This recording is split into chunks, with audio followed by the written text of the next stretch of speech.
The clock struck midnight, and the rain was a relentless drumbeat on the windows of Eleanor Voss's mansion. She stood in her marble foyer, the kind of place that screamed money. Chandeliers dripping with crystal, walls lined with art that cost more than most people's homes. At 35, Eleanor was the richest woman in Willow Creek, a small American town where her tech empire's shadow loomed large. But tonight her wealth felt like a cage. Her phone buzzed with emails from investors, but her eyes were fixed on the front door, waiting for the only thing that made her heart race: the pizza delivery girl. Eleanor sighed, her breath a soft cloud in the chilly air. She wasn't supposed to feel like this, restless, raw, undone. She'd built her life on control, on numbers and deals, but every Friday at midnight, when the doorbell chimed, control slipped away. It started 3 months ago, a late-night craving for pizza that led to her. Riley Parker, 32, with a crooked smile and eyes that held stories Eleanor wanted to read forever. The doorbell rang, a sharp note cutting through the rain's rhythm. Eleanor's pulse spiked. She smoothed her silk blouse, suddenly aware of the mirror's reflection, a woman polished to perfection but fraying inside. She opened the door and there was Riley, soaked from the storm, her denim jacket clinging to her shoulders, a pizza box balanced in one hand. "Extra pepperoni as promised," Riley said, her voice warm, teasing like she knew Eleanor's secrets. "Thanks," Eleanor murmured, her fingers brushing Riley's as she took the box. The touch lingered electric, and for a moment, the world was just them. Rain, heat, and the faint smell of oregano. Riley's gaze held hers, bold yet soft, and Eleanor's chest tightened. She wasn't supposed to want this. Not her, not a woman. Not someone who drove a beat-up Honda and lived in a studio apartment above the hardware store. "You okay, Ms. Voss?" Riley asked, tilting her head. The question wasn't just about tonight. It was about the way Eleanor's voice cracked when she said thanks, the way her eyes lingered too long. Eleanor nodded, but the lie tasted bitter. She wasn't okay. She was falling, and it terrified her. The mouth-wan chin was simple but brutal. Eleanor's world demanded perfection, boardrooms, galas, a life curated for power. Loving Riley meant dismantling it all, risking the empire she'd built, the reputation she'd guarded. Willow Creek wasn't ready for its golden daughter to love a woman, let alone one who delivered pizzas. But every midnight, when Riley's laugh filled the foyer, Eleanor wondered if she was ready to burn it all down. "Stay for a minute?" Eleanor asked, her voice barely above a whisper. Riley hesitated, then stepped inside, shaking rain from her hair. The foyer felt smaller now, the air thick with possibility. Eleanor set the pizza on a table worth more than Riley's car, and they sat on the staircase, sharing slices in silence. The rain roared outside, but inside, it was just the sound of their breathing, the crinkle of napkins, the brush of knees. Riley spoke first. "You ever think about running away?" Her tone was light, but her eyes weren't. Eleanor froze, the question slicing through her. She wanted to say yes, to confess she dreamed of a life where she could hold Riley's hand in public, where she wasn't the richest woman in town, just a woman in love. But fear clamped her mouth shut. Instead, she said, "Where would you go?" Riley grinned, leaning back on her elbows. "Somewhere with mountains. No one to judge, just space to be." Eleanor imagined it. Riley in flannel, her hair catching the wind, no pizza boxes or boardrooms between them. The image hurt, sharp and sweet. The night stretched on and they talked about Riley's late shifts, Eleanor's sleepless nights, the way the town whispered about them both. Riley's hand rested on the stair, inches from Eleanor's, and the space between felt like a canyon. Eleanor wanted to cross it, to say the words burning her throat, "I'm falling for you." But the weight of her life, her company, her name, her fear, kept her silent. When Riley stood to leave, the clock read 1:17 a.m. The rain had slowed to a drizzle, and the air smelled of wet earth. At the door, Riley turned, her expression unreadable. "You don't have to keep ordering pizza, you know. Just say you want to see me." Her voice was soft, but it hit like a punch. Eleanor's heart stuttered. She opened her mouth but no words came. Riley stepped into the night, and Eleanor stood frozen, the pizza box cold in her hands. The door clicked shut, and the silence was deafening. She leaned against the wall, her breath ragged, knowing she'd just let the only real thing in her life walk away. Tomorrow she'd face another boardroom, another gala, but tonight, all she could hear was Riley's voice, echoing in the empty mansion. The next Friday, Eleanor's mansion felt emptier than ever. The rain had stopped, but the air still carried a damp chill, seeping through the windows. She sat at her desk, staring at a spreadsheet that blurred into meaningless numbers. Her assistant had left hours ago, and the house was silent except for the faint hum of the refrigerator. At 11:55 p.m., her phone was in her hand, the pizza order already placed. She hated how predictable she'd become, how her heart raced at the thought of Riley's headlights in the driveway. When the doorbell rang, Eleanor nearly tripped rushing to answer it. Riley stood there, her delivery bag slung over one shoulder, her hair tucked under a baseball cap. "You're consistent, I'll give you that," Riley said, her smile a mix of amusement and something deeper, something that made Eleanor's stomach flip. "Come in," Eleanor said, too quickly. Riley raised an eyebrow but stepped inside, the familiar scent of pizza and rain following her. They sat on the staircase again, the pizza box between them like a buffer. Eleanor's fingers fidgeted with a napkin, tearing it into tiny pieces. She wanted to ask about Riley's week, her life, anything to keep her here longer. Instead, she said, "Busy night." Riley shrugged, taking a bite of pizza. "Same old. People want their pepperoni and wings, I deliver." Her voice was casual, but her eyes locked on Eleanor's, searching. "You don't strike me as a pizza every Friday type, though. What's the deal?" Eleanor's throat tightened. She could lie, say she loved the pizzeria's sauce, but Riley's gaze pinned her. "I like the company," she admitted, her voice barely audible. Riley's smile softened, and for a moment the air felt warm, alive. "Good to know," Riley said, leaning closer. Their shoulders brushed, and Eleanor's skin burned where they touched. The conversation drifted. Riley talked about her childhood in Willow Creek, how she dreamed of being an artist before life steered her to delivery routes. Eleanor listened, hanging on every word.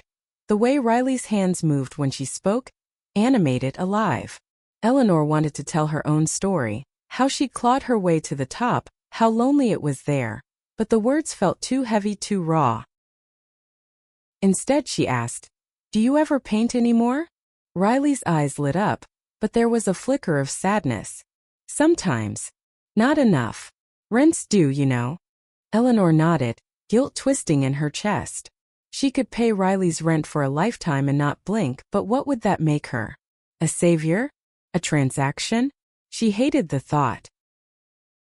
The clock ticked past 1 a.m. and Riley stood, brushing crumbs from her jeans. "Gotta get back. Early shift tomorrow."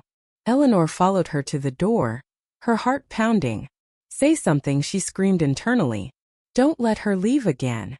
But all she managed was, "See you next week?" Riley paused, her hand on the doorknob. "You could see me sooner. I'm at the pizzeria most nights. Or, you could call me." She scribbled her number on the pizza receipt and handed it over, her fingers grazing Eleanor's.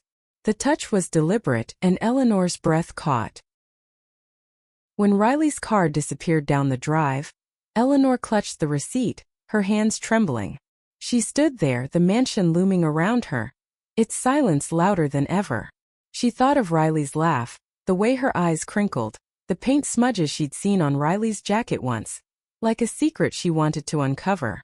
Eleanor's life was a fortress, but Riley was the crack in the wall, letting light in. The next day, Eleanor sat in a boardroom, her team droning about quarterly profits. She nodded, her mind elsewhere, on Riley's number burning a hole in her pocket. She'd never called anyone like this, never risked so much. Willow Creek's gossip mill would shred her if they knew. Her investors would balk. Her mother, still a voice in her head, would call it a disgrace. But Riley's words echoed, "Just say you want to see me." That night, Eleanor drove to the pizzeria. her BMW out of place among the pickups and sedans. The neon sign buzzed, casting a red glow over the parking lot. Inside, Riley was behind the counter, laughing with a coworker, her apron dusted with flour. When she saw Eleanor, her smile faltered, then grew. "Didn't expect you here," she said, wiping her hands on a rag. "I didn't either," Eleanor admitted, her voice shaking. The pizzeria smelled of yeast and marinara, and the jukebox played a soft country tune. Riley leaned on the counter, close enough that Eleanor could see the freckles on her nose. "Want a slice?" Riley asked, but her eyes said something else. "Stay." Eleanor stayed. They talked until the pizzeria closed, the world shrinking to just them, the hum of the neon sign, and the promise of something neither could name yet. The pizzeria became Eleanor's refuge. 3 nights that week she found herself there, sitting at a corner booth, watching Riley move through the chaos of orders and tips. The fluorescent lights buzzed, the air thick with the scent of garlic and grease, but to Eleanor it was alive, real. Riley would slide into the booth during breaks, her apron untied, her laughter filling the space between them. Each visit chipped away at Eleanor's walls, but the fear lingered, fear of the town, her world, herself.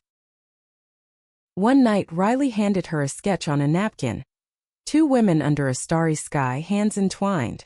"Thought of you," Riley said, her voice soft but steady. Eleanor's fingers traced the lines, her chest aching. "You're good," she whispered, meaning more than the sketch. Riley's eyes held hers, and for a moment, Eleanor forgot the weight of her name. But Willow Creek wasn't blind. Whispers started, first at the country club, then the coffee shop. "Eleanor Voss, slumming it at the pizzeria? Who's that delivery girl she's always with?" The words stung, sharp and petty, but they dug into Eleanor's skin. She saw the looks, heard the hushed tones. Her CFO, a man with a smile like a shark, cornered her after a meeting. "Careful, Eleanor. People talk. You don't want to lose their trust." Lose their trust. The words echoed as she drove home, the leather of her car seat cold against her back. She thought of Riley's napkin sketch, tucked in her purse like a secret. She thought of her mother's voice years ago, warning her to be perfect, to never falter. Loving Riley felt like faltering, but it also felt like breathing. On Friday, Eleanor didn't order pizza. She drove to Riley's apartment instead, a cramped building with peeling paint and a flickering hallway light. Her heart pounded as she knocked, the sound sharp in the quiet. Riley opened the door, surprise flashing across her face. She wore a faded t-shirt, her hair loose, paint smudges on her fingers. "Eleanor? Everything okay?" "No," Eleanor said, her voice breaking. "I'm scared, Riley. I'm scared of this, of us." The words spilled out, raw and jagged. Riley stepped closer, her hand reaching for Eleanor's. "Then why were you here?" she asked, her voice gentle but firm. "Because I can't stop thinking about you," Eleanor admitted, tears burning her eyes. Riley pulled her inside, closing the door against the world. The apartment was small, cluttered with canvases and books, but it felt warmer than Eleanor's mansion. They sat on a sagging couch, the air heavy with the scent of turpentine and coffee. Riley's hand stayed in hers, grounding her. "People are talking," Eleanor said, her voice low. "They'll tear me apart. My company, my life. It's all built on what they think of me." Riley's thumb traced circles on her hand, steady, sure. "And what do you think?" she asked. Eleanor didn't have an answer. She wanted to be brave, to choose Riley over fear, but the stakes felt too high. Riley leaned closer, her breath warm against Eleanor's cheek. "You don't have to decide tonight. Just stay." And Eleanor did, her head resting on Riley's shoulder, the world outside fading to a hum. The next morning, sunlight streamed through Riley's window, catching dust motes in the air. Eleanor woke to the smell of coffee and the sound of Riley humming in the kitchen. For the first time in years she felt light, unburdened. But the weight returned when she checked her phone, text from her assistant, a missed call from her CFO, a news alert about Eleanor Voss's late-night pizzeria visits. The town was watching, and it wasn't kind. Riley sat beside her, handing her a mug. "You see it?" she asked, nodding at the phone. Eleanor nodded, her throat tight. Riley's jaw tightened, but her voice stayed soft. "You don't owe them anything, Eleanor. Not your life, not your heart." But Eleanor wasn't sure. She left Riley's apartment with a kiss that tasted like goodbye, her mind a storm of fear and want. Back at her mansion, the silence was suffocating. She stood in her office, staring at a framed photo of herself at a gala, smiling perfect. She hated that woman. She wanted to be the one who'd stayed on Riley's couch, who'd laughed until dawn. That night, she didn't go to the pizzeria. She sat alone, the pizza receipt with Riley's number crumpled in her hand, her heart split between love and fear. Eleanor's mansion felt like a tomb. The chandeliers glittered, the hardwood gleamed, but every room echoed with absence. She hadn't seen Riley in a week, hadn't called, hadn't ordered pizza. The silence was her choice, but it carved her hollow. Her phone buzzed with notifications, board meetings, investor emails, a snide text from a colleague. "Heard you're a regular at Tony's Pizzeria now. Interesting choice." The words burned, but not as much as the memory of Riley's hand in hers. She tried to bury herself in work. Spreadsheets, projections, a new app launch. Her empire demanded her focus.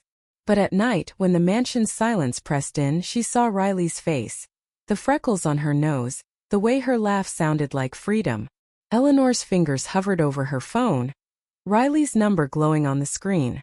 She typed messages she never sent. "I miss you. I'm sorry. I'm a coward." Willow Creek's gossip grew louder. At a charity gala, Eleanor stood in a black gown, her smile a mask, while whispers slithered through the crowd. "She's throwing it all away for some delivery girl. What's a CEO doing with her?" Eleanor sipped champagne, her grip tight enough to crack the glass. She wanted to scream, to tell them Riley was more than a delivery girl, more than their small minds could grasp. But she didn't. She played her part, the untouchable Eleanor Voss. After the gala, she drove to the pizzeria, her hands shaking on the wheel. The neon sign flickered, and through the window she saw Riley wiping down tables, her movements quick, tired. Eleanor didn't go inside. She sat in her car, the engine idling, watching Riley laugh with a customer. The ache in her chest was unbearable. She drove away, tears blurring the road. The next day, Riley showed up at her mansion. The doorbell rang at noon, sharp and unexpected. Eleanor opened the door, her breath catching at Riley in jeans and a flannel shirt, her delivery bag nowhere in sight. "You stopped coming," Riley said, her voice steady but laced with hurt. "Figured I'd come to you." Eleanor's throat closed. I couldn't." Riley stepped closer, her eyes searching. "Couldn't what? See me? Or let yourself feel this?" She gestured between them, her hand trembling. Eleanor wanted to pull her inside, to shut the world out, but the weight of her life pressed down. "It's not that simple," she whispered. "Then make it simple," Riley said, her voice breaking. "I'm not asking for your money or your name. I'm asking for you." The words hit like a wave, and Eleanor's resolve cracked. She reached for Riley's hand, pulling her into the foyer. The door slammed shut, and for a moment they just stood there, breathing the same air, the scent of Riley's flannel, pine and paint, mixing with the mansion's sterile polish. They sat on the staircase, the same spot where it all began. Riley's knee brushed Eleanor's, and the contact sent a shiver through her. "I'm scared," Eleanor admitted, her voice raw. "This town, my company, they'll destroy me if I choose you." Riley's hand tightened around hers. "And if you don't choose me? What's that do to you?" Eleanor didn't answer. She couldn't. Riley leaned in, her forehead resting against Eleanor's, their breaths mingling. "I'm not going anywhere," Riley whispered. "But you gotta decide what you want." The words hung heavy, a challenge and a promise. That night, Eleanor lay awake, Riley's words echoing. She thought of her life before Riley, safe, controlled, empty. She thought of the napkin sketch, the starry sky, the entwined hands. She wanted that sky, that freedom, but the cost felt like everything. Her phone buzzed, a text from Riley. I'm at the pizzeria till 2. Come find me. Eleanor stared at the message, her heart a battlefield. She didn't go. Instead, she called a board member, scheduling an emergency meeting. She needed to know how much she could risk, how far she could fall. The next morning, her team sat around a polished table, their faces a mix of concern and curiosity. We've heard the rumors, her CFO said, his voice clipped. Your personal life is your own, but it's affecting the company's image. Eleanor's jaw tightened. And if I don't care about the image? The room went silent, the air thick with shock. She felt the weight of their stares, the same stares she'd faced from the town, from her mother's ghost. But she also felt Riley's hand in hers, the warmth of that couch, the promise of a life that felt real. She left the meeting early, her heels clicking on the marble floor. The pizzeria was calling, and this time she wouldn't drive away. The pizzeria's neon sign buzzed like a heartbeat as Eleanor pushed through the door. The air was warm, heavy with the scent of dough and marinara, and the jukebox hummed a soft rock ballad. Riley was behind the counter, her apron tied loose, her hair falling into her eyes. When she saw Eleanor, her hands stilled, a pizza cutter glinting in the light. You came, she said, her voice a mix of surprise and relief. I had to, Eleanor said, her words trembling. The few customers in the booths didn't look up, but Eleanor felt exposed like the whole town was watching. She stepped closer to the counter, her fingers gripping her purse. Can we talk? Somewhere private. Riley nodded, leading her to a back room cluttered with flour sacks and empty crates. The door clicked shut, muffling the jukebox's croon. They stood close, the air thick with unspoken words. Riley's eyes were steady, but her hands fidgeted, betraying her nerves. What's going on, Eleanor? Eleanor took a breath, the smell of yeast grounding her. I'm tired of hiding, she said, her voice cracking. I'm tired of being scared. I want you, Riley. I want us. The words felt like a leap off a cliff, exhilarating and terrifying. Riley's face softened, but her eyes held a question. And your company? The town? You ready for what they'll say? Eleanor's chest tightened. She wasn't ready, not fully, but the thought of losing Riley hurt more than the whispers, the headlines, the boardroom glares. I don't know, she admitted, stepping closer. But I know I can't keep pretending I don't feel this. Her hand found Riley's, their fingers lacing together, warm and sure. Riley's smile was small, cautious. It's not gonna be easy. People hear, they talk. They judge. Eleanor nodded, her throat tight. She'd heard the gossip, felt the stares. But Riley's hand in hers was an anchor, a reason to fight. I'll figure it out, Eleanor said, her voice steadier now. I just need you with me. Riley's thumb brushed over Eleanor's knuckles, a quiet promise. I'm here, she said, and then she leaned in, her lips brushing Eleanor's in a kiss that was soft, hesitant, then deepening, like they'd both been holding their breath for too long. The world outside the storeroom faded, the town, the company, the fear. It was just them, the creak of the crates, the faint hum of the pizzeria. They left the storeroom hand in hand, stepping back into the fluorescent glow. A customer glanced up, then away, but Eleanor didn't care. She felt lighter, braver. Riley went back to the counter, and Eleanor sat in her usual booth, watching her work, the way her hands moved, sure and quick. The jukebox played on, and for the first time, Eleanor didn't feel like she was hiding. But the world didn't wait long to push back. The next morning, a local blog posted a blurry photo of them leaving the pizzeria together, hands brushing. The headline screamed, Tech Tycoon's Scandalous Late-Night Tryst. Eleanor's phone exploded. Texts from her team, calls from investors, a voicemail from her mother's old friend, dripping with disapproval. She sat at her desk, the mansion's silence pressing in, the photo staring back from her laptop screen. She called Riley, her hands shaking. You see it? She asked, her voice low. Riley's laugh was tight, strained. Yeah, they move fast, don't they? There was a pause, then Riley's voice softened. You okay? No, Eleanor admitted. But I'm not backing down. She heard Riley's breath catch, a small sound that carried hope. "Good," Riley said. "Come over tonight. We'll figure it out together."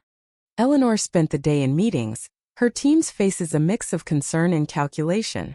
Her CFO leaned forward, his voice low. "You need to make a statement, Eleanor. Control the narrative."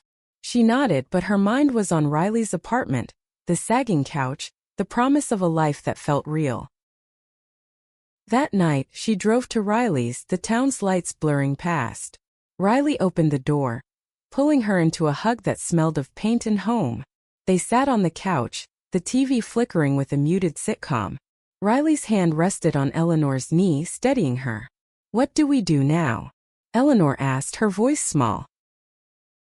"We live," Riley said simply. "We let them talk. They'll get tired eventually." Eleanor wanted to believe her, but the weight of her world, her company, her name, still loomed. She leaned into Riley, her head on her shoulder, and for now it was enough. The weeks that followed were a storm. Eleanor's face was everywhere, local blogs, social media, even a snarky op-ed in the Willow Creek Gazette. The fall of Eleanor Voss, from CEO to scandal. Each headline was a knife, cutting deeper into the life she'd built. Her board demanded a meeting, their emails sharp with ultimatums. Investors pulled back, stocks dipped, and her assistant's voice trembled as she relayed the news. But Eleanor's mind wasn't on the numbers. It was on Riley's laugh, the way her apartment smelled of coffee and paint, the napkin sketch now framed on Eleanor's nightstand. She and Riley saw each other every night, stealing moments in the pizzeria's back room or on Riley's couch. Each touch, each kiss felt like defiance, a middle finger to the town's judgment. But the weight of it all pressed on Eleanor's chest. She'd wake at 3 a.m., her heart racing, the mansion's silence mocking her. She'd check her phone, expecting Riley's name, but sometimes it was just another email from her team. "We need to address this, Eleanor. Now." One evening, Riley took her to a clearing outside town, where the stars burned bright and the air smelled of pine. They lay on a blanket, the grass damp beneath them, the night alive with crickets. Riley's hand found hers, their fingers lacing together. "You ever think about leaving?" Riley asked, her voice soft, almost lost in the breeze. Eleanor's throat tightened. "All the time," she admitted. "But my company, it's my life's work." Riley turned to her, her eyes catching the starlight. "Is it worth more than this?" She squeezed Eleanor's hand, and the question hung heavy, unanswered. Back in town, the pressure mounted. At a board meeting, Eleanor faced a room of suits, their faces hard. Her CFO slid a document across the table. A PR plan to reframe her image, to deny the rumors, to distance herself from Riley. "It's about survival," he said, his voice cold. Eleanor stared at the paper, her hands trembling. She saw Riley's face, her crooked smile, and pushed the document back. "I'm not denying who I am," she said, her voice steady for the first time in weeks. The room erupted, voices overlapping, but Eleanor stood, her heels clicking as she left. She drove to Riley's apartment, her heart pounding. Riley opened the door, her face lighting up, then falling as she saw Eleanor's expression. "What happened?" she asked, pulling her inside. Eleanor told her everything, the headlines, the board, the plan to erase her. Riley listened, her hand on Eleanor's knee, her silence a steady anchor. When Eleanor finished, tears streaking her face, Riley leaned in, her forehead against Eleanor's. "You're braver than you think," she whispered. "You don't have to fight alone." That night they made a plan. Eleanor would hold a press conference, not to deny the rumors but to own them. She'd tell the world she loved Riley, that she was done hiding. The thought terrified her, but Riley's hand in hers made it possible. They stayed up until dawn, drafting her speech, the words raw and real. The air smelled of coffee and hope, and for the first time, Eleanor felt like she was choosing her life, not just surviving it. The press conference was set for the next day. Eleanor stood in her office, her suit pressed, her speech memorized. Her team hovered, nervous, but she felt calm, like the quiet before a storm. Riley was in the crowd, her flannel a splash of color among the suits, her smile a lifeline. Eleanor stepped to the podium, the cameras flashing, the room buzzing. She took a breath, the scent of her own perfume grounding her, and began. My name is Eleanor Voss, and I've spent my life building something I thought defined me. But it doesn't. Love does. Her voice shook, but she kept going, her eyes finding Riley's. I'm in love with Riley Parker, and I'm not ashamed of it. I'm done letting fear win. The room exploded, questions, shouts, cameras clicking. But Eleanor only saw Riley, her eyes shining with pride. For the first time Eleanor felt free, like the woman in Riley's sketch, hands entwined under a starry sky. The fallout was immediate. Eleanor's press conference lit Willow Creek on fire. Social media erupted. Some posts cheered her courage, others spat venom. Her stock plummeted 12% by noon, and 3 investors pulled out before lunch. Her phone buzzed with messages, from supportive friends to furious board members. Her CFO's voicemail was a hiss. You've tanked us, Eleanor. But she didn't care. Not when Riley's hand was in hers as they left the conference, the cameras still flashing, the air sharp with autumn chill. They drove to Riley's apartment, the silence between them heavy but warm. Inside, Riley pulled her into a hug, her flannel soft against Eleanor's cheek. You did it, Riley whispered, her voice thick. Eleanor laughed, a shaky sound, and buried her face in Riley's neck, the scent of paint and pine grounding her. I think I just blew up my life, she said, half joking, half terrified. You built a new one, Riley replied, her hands cupping Eleanor's face. They kissed slow and deep, the world outside fading to a hum. The apartment was small, cluttered, but it felt like home in a way Eleanor's mansion never had. They sat on the couch, Riley's arm around her, the TV flickering with news coverage of the conference. Eleanor's face was everywhere, her words replayed.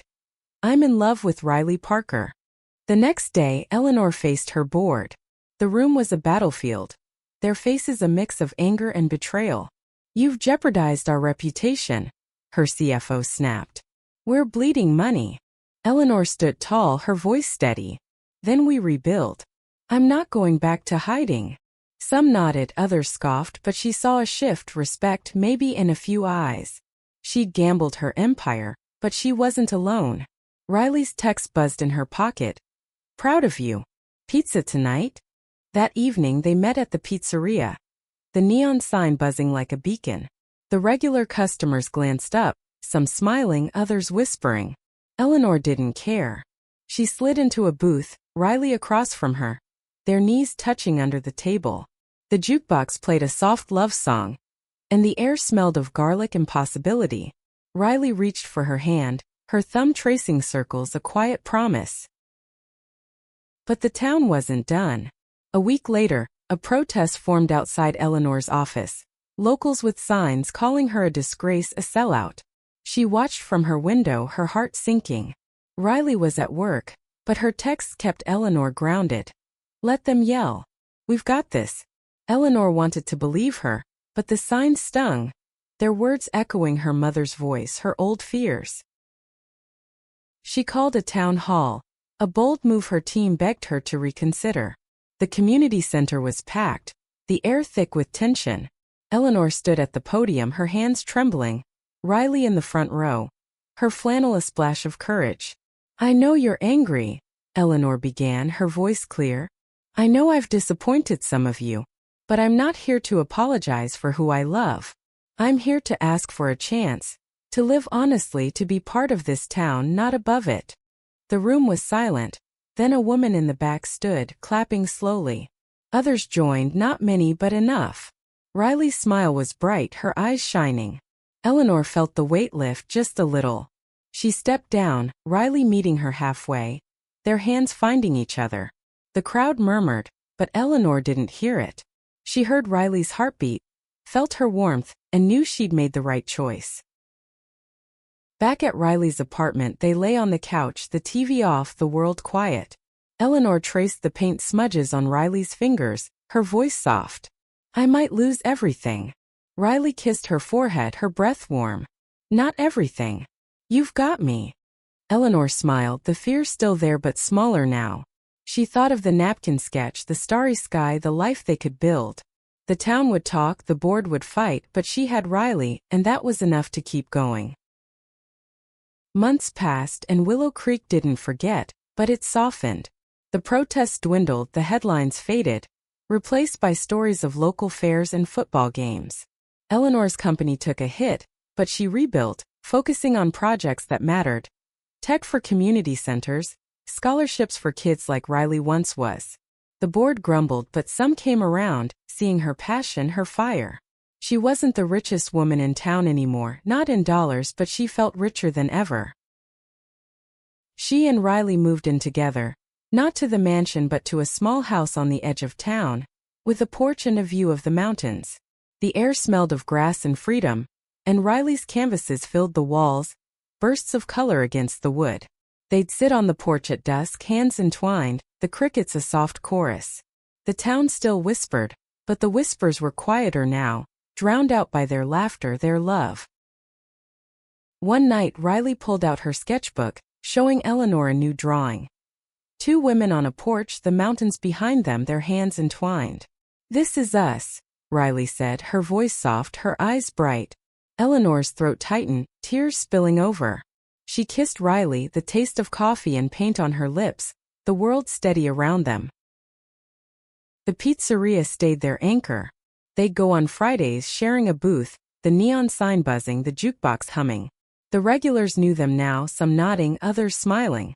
Tony, the owner, would slide them free slices, winking. "You two are good for business," he'd say, and Eleanor would laugh, her hand in Riley's, the weight of her old life gone. But the past wasn't silent. Eleanor's mother called one day, her voice cold, demanding she fix her life. Eleanor listened, her heart steady, and said, "I'm happy, Mom. That's enough." She hung up, Riley's arms around her, the scent of flannel grounding her. She didn't need her mother's approval, not anymore. The town hall had changed things. People saw Eleanor, not as a CEO or a scandal, but as a woman who loved fiercely, who chose truth over fear. Some left, unwilling to accept her, but others stayed, their hands outstretched. A teenager at the pizzeria slipped Eleanor a note once. "Thanks for being you. It helps." Eleanor kept it in her wallet, next to Riley's napkin sketch. One evening, under a sky streaked with pink, Eleanor and Riley walked to the clearing where they'd once lain under the stars. Riley carried a blanket, Eleanor a bottle of wine. They spread the blanket, the grass cool beneath them, and sat close, their shoulders touching. The air smelled of pine and earth, and the silence was kind, not heavy. "I used to think I had to be perfect," Eleanor said, her voice soft. "But you showed me I just had to be me." Riley smiled, her hand finding Eleanor's. "You were always enough," she said, and they kissed, the mountains watching, the stars waking above. The world wasn't perfect. The town still had its edges, the company its battles. But Eleanor and Riley had each other, and that was the richest thing of all. They built a life, not the one Eleanor had planned, but the one she dreamed of, in the quiet moments when she dared to hope. The pizza delivery girl and the richest woman in town, under the same sky, hands entwined, hearts open. As they lay back, the stars bright above, Eleanor heard Riley's heartbeat, steady and sure. The crickets sang, the wind whispered, and for the first time, Eleanor knew she was home.